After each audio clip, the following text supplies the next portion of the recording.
Hello and welcome to Towards Zero. I'm Stan Grant. World leaders are in Glasgow for a crucial climate summit. COP26 stands for the Conference of Parties and is brokered by the United Nations. There have been 25 since 1995. Some have been productive, but mostly they've been disappointing. The high-stakes conference is seeking to forge a global response to the climate emergency, but many fear it's doomed to failure, with China and now India refusing to commit to net zero by 2050. We'll talk to those on the front line of the climate battle and those in the South Pacific who face the fallout from the lack of action. First, though, let's go to ABC Europe correspondent Steve Kinane, who's in Glasgow. Steve, thanks for joining us. The lead up to this hasn't been promising. There was disappointment out of what came from the G20 meeting. What are the hopes now around this conference? Well, a lot of people have written off the COP because of what happened in G20, and I'm not sure that that's entirely the right thing to do. I mean, you've got to remember, you had all the world's largest emitters in one place in Rome, so they were fairly unlikely to sign the kind of communique that the other countries would want. I think people should also remember that at an event like this, the smaller nations have a bit of power, and we've seen that previously with the ability of very small nations like the Marshall Islands actually have a really big influence on what ends up happening at these COPs. So yes, there was certainly pessimism coming out of Rome from figures like the UN Secretary General, but there's also, this is a different beast here. There's different powers at play, and also they're discussing different things. And they're going to end up even talking about things like carbon markets. So we don't even know what the result of that will be. So yes, there was pessimism coming out of Rome, but I think, that's a bit like trying to predict the score before kickoff. There's 2 weeks of negotiations and talks going on here, so we'll have to really see at the end of it and judge it then. Now, Australia, of course, goes there with a commitment of net zero by 2050 after a lot of political wrangling here. Any indication yet how that's being received? Well, look, people were happy that they declared that, but certainly the host wanted way more than that. Boris Johnson wanted all nations, particularly industrial nations, to come with a target of 50% reductions by 2030. So Australia turned up without that target. So that certainly upset the hosts, and it's upset our neighbours as well. We've heard from Pacific leaders like the Fijian Prime Minister come out and say that he wants Australia to pursue 50% reductions by 2030. And he also wants to see what Australia's plan is to get to net zero. So certainly upset the hosts, certainly upset our neighbours. And I also think generally, when you talk to people here, they don't get why Australia can't do more. I spoke to Christiana Figueres, who of course was one of the architects of the Paris Agreement, and she said that Australia's position at the moment was suicidal and irresponsible. And what she didn't understand was, she said, we are sitting on a treasure chest of clean and renewable energy. She said other countries don't have that to fall back on if they get rid of coal and fossil fuels. And she couldn't understand why Australia wasn't moving faster. So there is definitely negativity at this conference towards Australia's position. Steve, thank you. Steve Kinane joining us live there from Glasgow. Well, let's take a look now at the pledges of the two biggest polluters, which together make up close to 40% of the world's emissions. That's a quote from the UN Secretary General in the wake of the IPCC's unequivocal latest report. It concluded with virtual certainty that in almost every region of the world, hot extremes have become more frequent and intense since the 1950s. What the world does in the next decade is critical to determining what happens next. 20 countries equal 80% of all the emissions. So we need those 20 countries to do as much as possible, as fast as possible. The biggest emitter is China, a country with a massive population that one research group estimates produces more than a quarter of the world's emissions. Rhodium estimates China now emits more carbon dioxide than every OECD nation combined. China's president says the country will strive to peak its carbon emissions by 2030 and reach net zero by 2060. China will step up support for other developing countries in developing green and low-carbon energy and will not build new coal-fired power projects abroad. That's not a phasing out of coal-fired power domestically, though. And Greenpeace says China approved 24 coal-fired power plants in the first half of this year. And China's goals are not as ambitious as many other countries. Here's what the UK Energy Transitions Commission chairman said. A simple mathematical fact that if China does not peak emissions until 2030, I do not think we have anything like a 50-50 chance of limiting global warming to 1.5 degrees centigrade. But China argues that developed countries, which have been producing far more greenhouse gases for longer, develop their economies thanks to fossil fuels and should contribute more to decarbonisation. Top among those developed countries is the United States, the second biggest emitter right now and the biggest contributor to emissions since the Industrial Revolution. The US has done the hokey pokey with the Paris Agreement, leaving under Trump, returning to the table under Biden. And the current administration wants to see US emissions reach net zero by 2050, plus interim targets on the way there. The United States is committed to reduce greenhouse gas emissions between 50 and 52% below 2005 levels by the year 2030. Now, targets are one thing, but is the US on a course to actually get there? This is America's annual emissions. They peaked about 2005. And here is what the 2030 target looks like. But it's not clear that they're on track to achieve that yet. This analysis from Climate Action Tracker suggests the current policies of the US have the nation falling well short. That gap between ambition and reality is what some of the smallest emitters in the world, who face some of the most immediate existential threats, want action on. The world's low-lying tropical islands are desperately calling for more than empty words. Climate change remains the greatest threat to the security and well-being of our region, especially to low-lying atoll nations like my own. We simply have no higher ground to seek. While the nation of Grenada, already feeling the effects of climate change, wants financial aid to help it adapt. I want more for my children than just to survive. I want more for my people. I want more for myself than just to survive. We need to be able to thrive. In a world where the Earth could be just 10 years from heating by more than 1.5 degrees, as concluded by the IPCC, 2050 is a long way off. Without decisive action, we are gambling away our last chance to literally turn the tide. We need to end the war on our planet and ensure a green and resilient recovery. Well, let's get an overview of what we can expect from COP26 and a closer look at China as well. Joining me now is Professor Frank Yotso, an environmental economist from the Australian National University, and Dr. Sam Giel, the CEO of the China Dialogue, who is in Glasgow. Thank you both for joining us. Frank, I'll start with you because you're a real veteran of this. You've seen a lot of these conferences now. Do you go into this with any sense of optimism? Good evening, Stan. Absolutely. So this is the gathering where world leaders, governments come together to reassure each other that they're actually doing something. And the pledges on the table now, and very importantly, the action behind the pledges in many countries, actually very much stronger than they were initially at the Paris Agreement in 2015 when that was negotiated.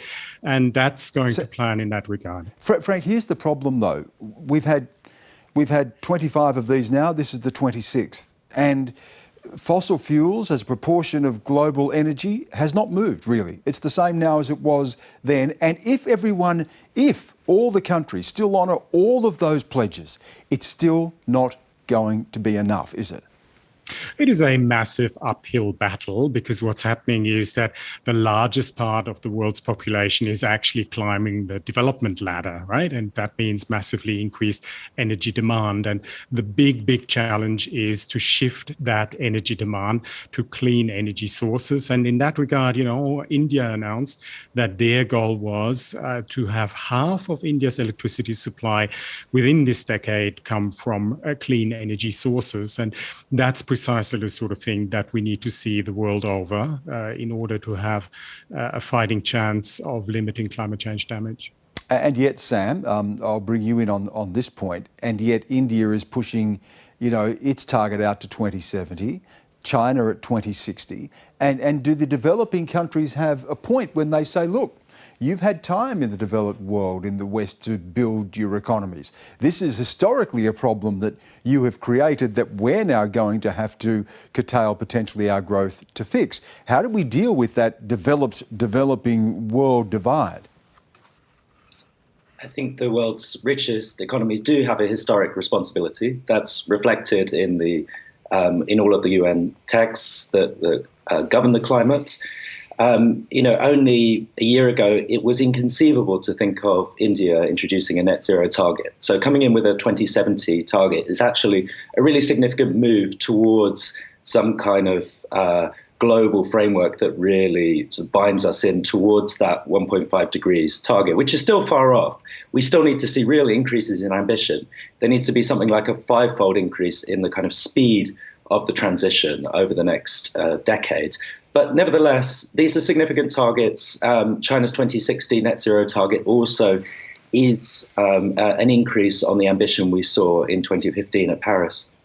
Sam, they are that though, aren't they? They are targets. And while China has a target of 2060, as you and I know, it is not just by volume the biggest emitter, it's also building more coal-fired power stations. It's funding the development of more of them offshore in other countries as well, and contributing to carbon emissions with the coal and fossil fuel that it buys in and imports into the country as well. How does that sit with this target of net zero by 2060?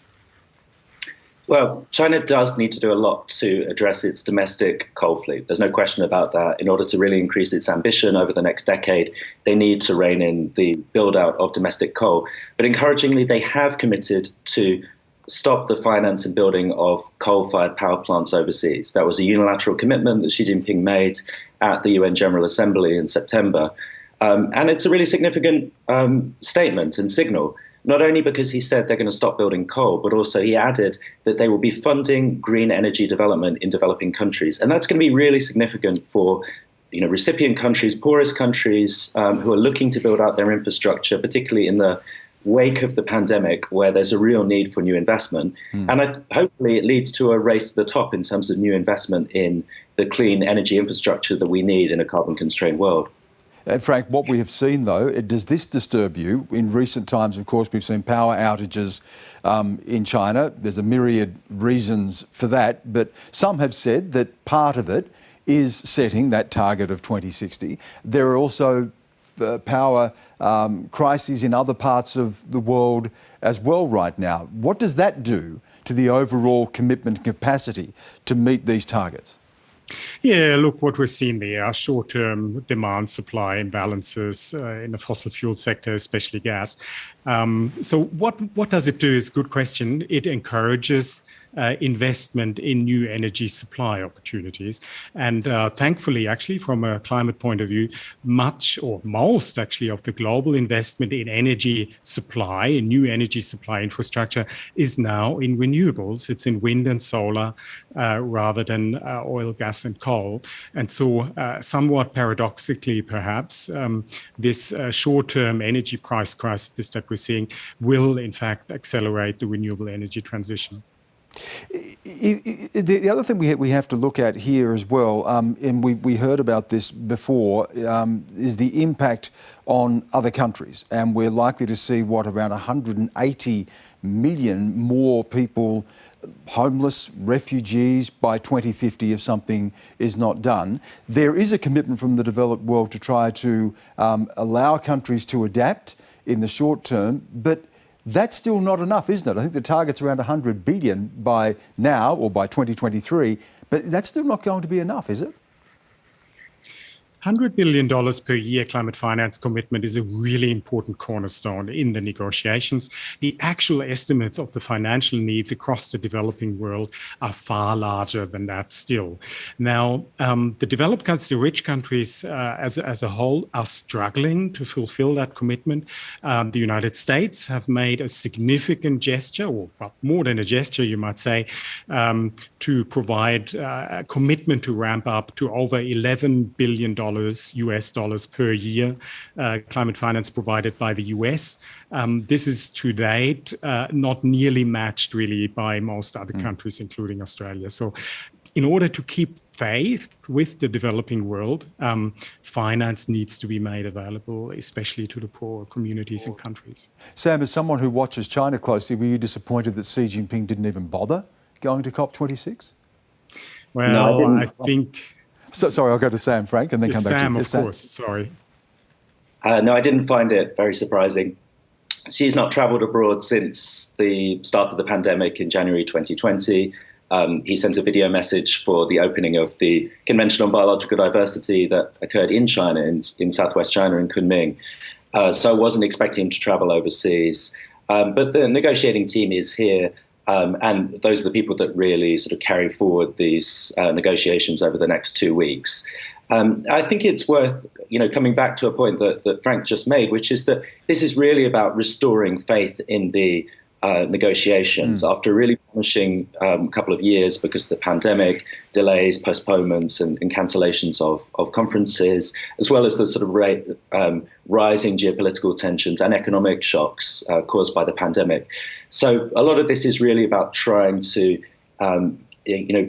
bring assurances, particularly to the world's poorest and most vulnerable countries, that this process is going to work. And, leaders' attendance does send an important signal, but it's not really the work that's going to have to take place over the next couple of weeks. Frank, one of the things that you have advocated is that you're not going to hit these targets. We're not going to keep temperature rise to 1.5% unless there is a price on carbon. Now, we know that that's been the third rail of politics in Australia. We've seen political leaders come and go around just this type of, imposing what is seen as this type of a tax. Is that still the case? And what does that then say about the commitment of other countries, in particularly Australia?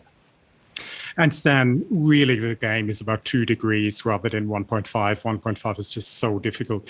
Now, it is clear that carbon pricing is really a key plank of any sensible policy package for climate change. More and more countries are adopting carbon pricing. Now, over 20% of total global greenhouse gas emissions are subject to a carbon tax or an emissions trading scheme, and for good reason, really. And look, a price on carbon isn't everything. There are many other policy measures that are worthwhile and important, but to not have a price on carbon and to do other things such as subsidizing technology development, subsidizing deployment, really misses out on a lot of opportunity to really harvest all the low-hanging fruit in any economy. Frank Yotso, Sam Gill, thank you so much for giving us your time. Much appreciated. It's a pleasure. Thank you. Now, we've been talking about Pacific countries, of course, and the challenges that they face. The need to address climate change there is urgent. Earlier, I spoke with the president of the Federated States of Micronesia, David Panuelo. I started by asking him what is at stake at COP26 for his country. Our survival. This is the single most existential threat to our communities out here. And I deal with the inundation of our taro patches, which is the staple food that we rely on a daily basis for our low-lying atolls. The Federated States of Micronesia comprises about 600 plus islands, most of which are the low-lying atolls out there. So these communities are our people who are struggling every day to survive. These are the kind of things that we are facing. So survival, we are the front line folks feeling the effects of climate change. And so we're doing everything. I mean, right now, I'm even talking about FSM approving high ambition coalition statement to call on countries to deliver net zero targets with strategies for implementation. And so it's our livelihood we are defending here, Stan, and I can't, say any louder than that. So our voices are very important out at the COP26 right now. So I believe, and I woke up this morning reading Secretary Antonio Guterres saying we're digging our own graves and let's stop treating our natural environment like toilets. And I couldn't agree more, Stan. We need these kind of high statements, strong statements to deliver. And I really appreciate Antonio Guterres because he's a very genuine leader at the UN, but the world community must make these decisions. We have to be decisive. And high Federated States of Micronesia, our voice is one of the strongest things that we can exert as a small community here with 100,000+ people. It's my people that I have to fight for. And I've said, I will not allow climate change to decimate our communities here. And that's why it's loud and clear. China, for example, they're not committing to new climate commitments right now. They're shifting blame to other, developed countries. They are a developed country. They could fit in those categories. And I think these are old arguments. In my view, we cannot be shifting, but doing it ourselves, taking action, calling, to action on the things that are important for the world community to be together on. It's a non-political, action that we all must be taking in my point of view. Now, Australia, of course, has made a commitment to net zero by 2050. There's been some criticism of that and criticism from the Pacific as well. Do you believe that Australia has let you down thus far? Do you believe that that commitment by 2050 is enough? I don't think that is enough. I think it fails to reach the commitments that we expect for them to do. The issue of, the carbon capture and storage, while we've been trying our best, I still believe it's a smokescreen to some extent. We need to take stronger commitments, and this is the time to do it. I think the world will lose hope, in my view, if we come away from the COP26 and not reach these targets. I mean, the coalitions of trying to keep 1.5 degrees, intact. It's very important that the world to keep that, because if we look around the world and see what's happening, it's not like before where we're not aware of what's happening in the rest of the world. I mean, the melting of the ice cap is happening so rapidly. So what are we looking at? Because the news is brought to us into our living rooms, and we know what's happening around the world. And so it's not time to shift blame, but to take action and call to action on the things that would reverse the effect of climate change. Because to me, it's going to be a total civilizational collapse, and it's going to create chaos, maybe fascism instead of democracy that we're going to be. Because when people scream and are having difficulty with their survival, what do you think is going to happen? Chaos out there in the world. So this part of the world in the Pacific Islands, in Micronesia, we know what it's like to have the relationship with our environment, because for centuries, we've been surviving by planting and harvesting, and I know that relationship. The bigger industrialized communities, most of the youth have relationship on the supermarket shelves, to go and buy their food over there. But we do have the relationship. So when the fruits of our labor we can see and harvest, that's survival, and that's how we should treat our environment. And so I couldn't agree more with what Antonio Guterres, my good friend, said, that we're digging our own graves.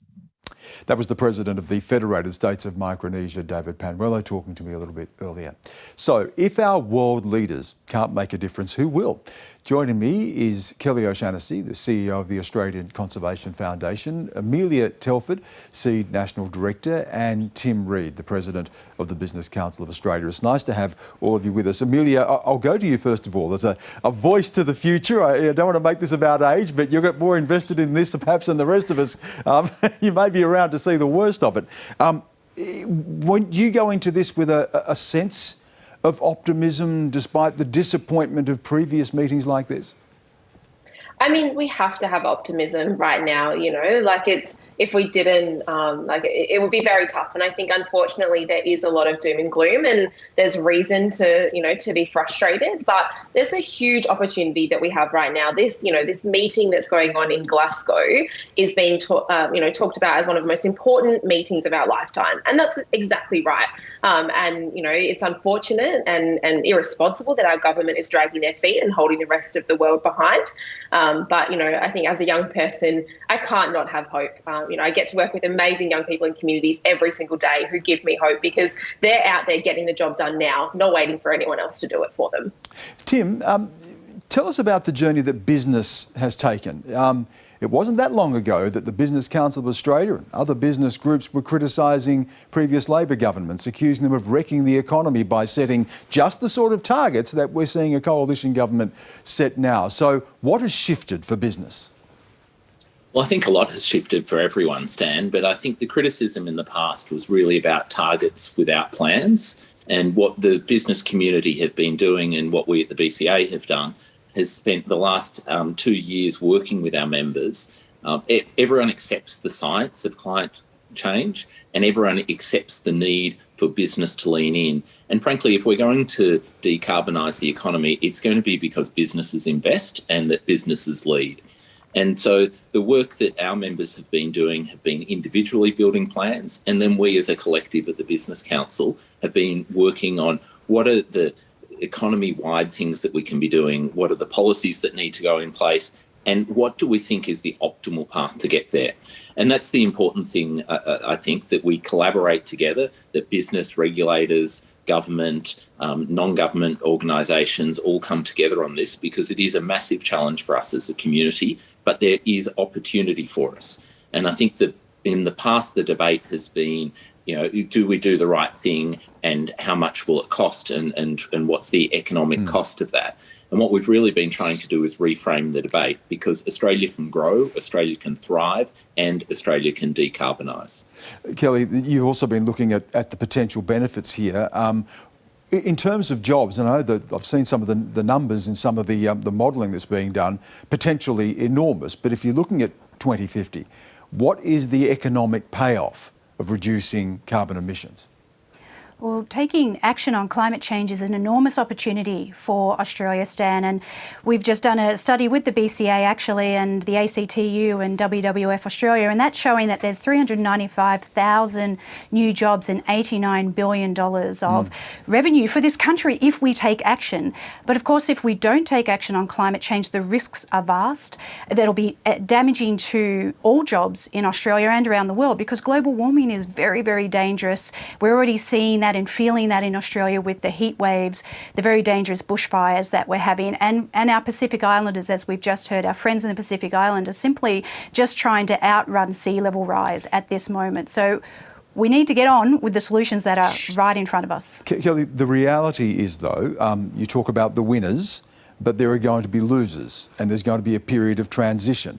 And those losers are potentially from coal mining areas in seats that have proved decisive at previous elections. How do you bring people with you who are going to be hurting and their jobs are going to be lost, and perhaps they're not going to be retrained for the new jobs that are going to be coming once we've made the transition? That's absolutely right, Stan. We've actually had a project up in Gladstone in central Queensland, which is the heart of coal and gas country, for a few years now, because the people up there know that their jobs are going because the world is moving away from coal and gas.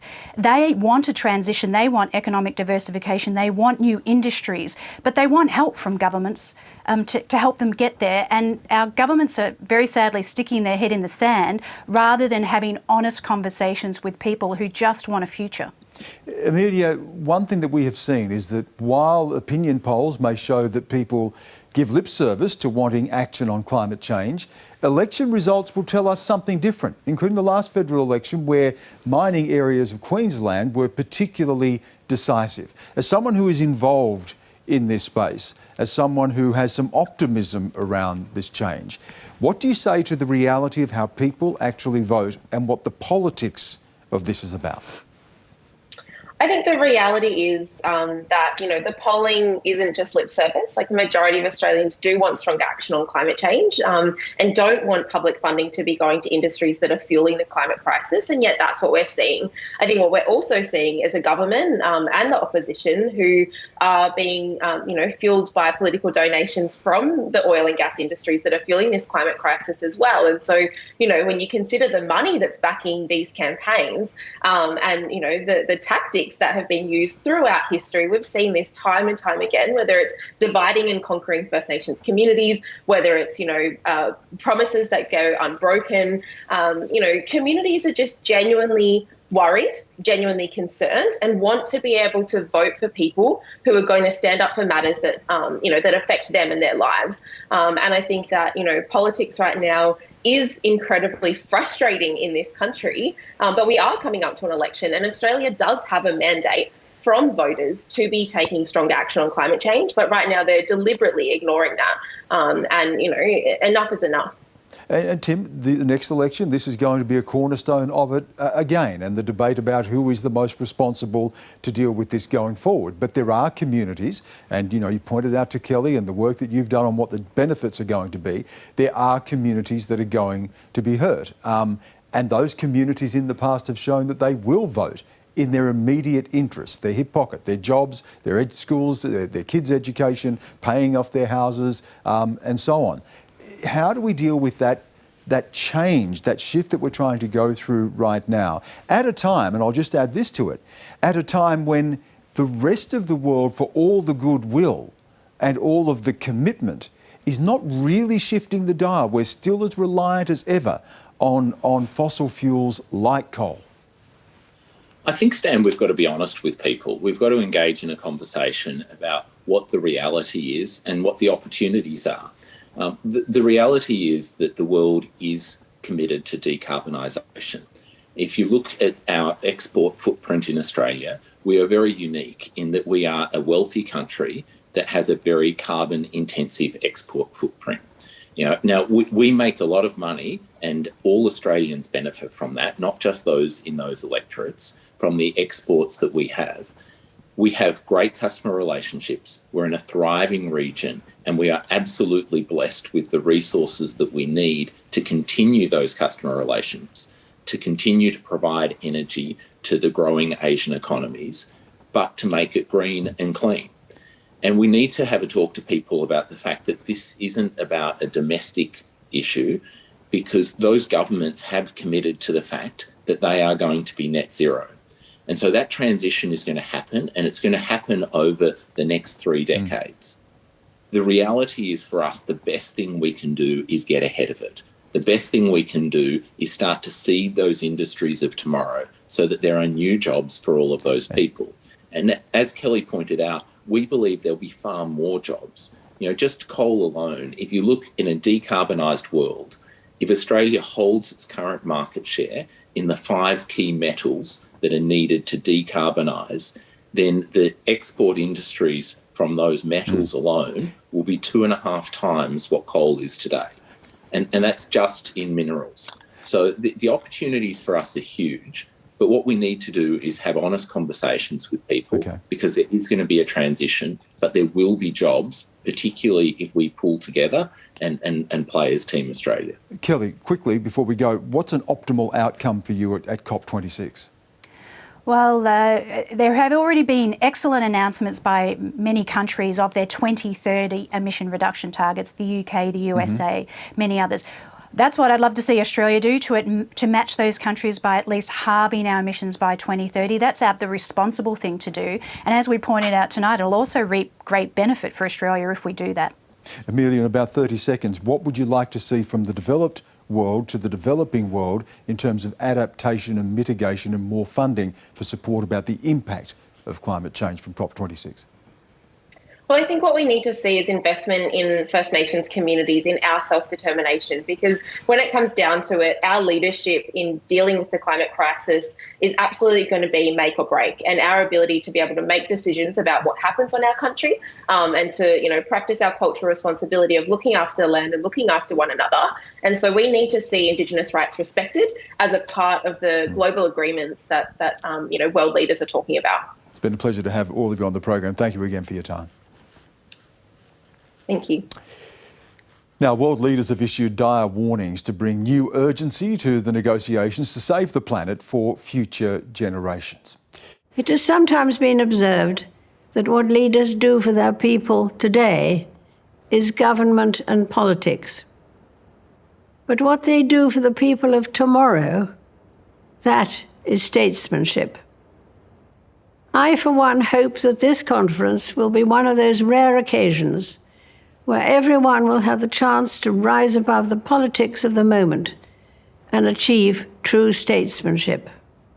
It is the hope of many that the legacy of this summit, written in history books yet to be printed, will describe you as the leaders who did not pass up the opportunity, and that you answered the call of those future generations. Enough of brutalizing biodiversity. Enough of killing ourselves with carbon. Enough of treating nature like a toilet. Enough of burning and drilling and mining our way deeper. We are digging our own graves. It's 1 minute to midnight on that doomsday clock, and we need to act now. If we don't get serious about climate change today, it will be too late for our children to do so tomorrow. We have the technology. We can find the finance, and we must. And the question for us all today is whether we have the will. Technology will have the answers to a decarbonised economy, particularly over time. In my lifetime, I've witnessed a terrible decline. In yours, you could and should witness a wonderful recovery. That desperate hope, ladies and gentlemen, delegates, excellency, is why the world is looking to you and why you are here. Planning for both short-term sprint to 2030 that will keep 1.5 degrees Celsius in reach, and for a marathon that will take us to the finish line and transform the largest economy in the world into a thriving, innovative, equitable, and just clean energy engine of net zero for a net zero world. How many more voices and how many more pictures of people must we see on these screens without being able to move? Or are we so blinded and hardened that we can no longer appreciate the cries of humanity? That last speaker was Mia Mottley, the Prime Minister of Barbados. Now, Dr. Adi Patterson is the former CEO of the Australian Nuclear Science and Technology Organisation, and Dr. Jessica Allen is a Senior Lecturer of Chemical Engineering at the University of Newcastle to look at alternative energy sources that we could be looking at. Nice to have both of you with us. Dr. Patterson, I'll start with you. Make the case in 30 seconds for why we should be looking at nuclear. Nuclear is the lowest carbon form of energy. It is essentially clean, it's safe and it's reliable, and it's got a closed fuel cycle. Next generation reactors will also burn the fuel that we are using today. It's not carbon neutral though, is it? Because of course we know in mining uranium there's a lot of heavy industry involved in that, which also contributes to emissions. It's not really correct for the modern uranium mining. Most modern uranium mining is done without breaking ground and by actually doing subsurface leaching using chemical techniques. And so the majority of mining that is not like we have in South Australia is in fact essentially environmentally neutral. Jessica, green hydrogen, again, make the case for that. Well, hydrogen is already a really important chemical feedstock around the world in industry and things like ammonia and methanol. And we've got a real opportunity to grow this industry in green hydrogen, so replace the current fossil fuel derived and fossil fuel energy derived hydrogen with green hydrogen, and also to start a brand new industry of using hydrogen as a fuel, as a future zero emission fuel.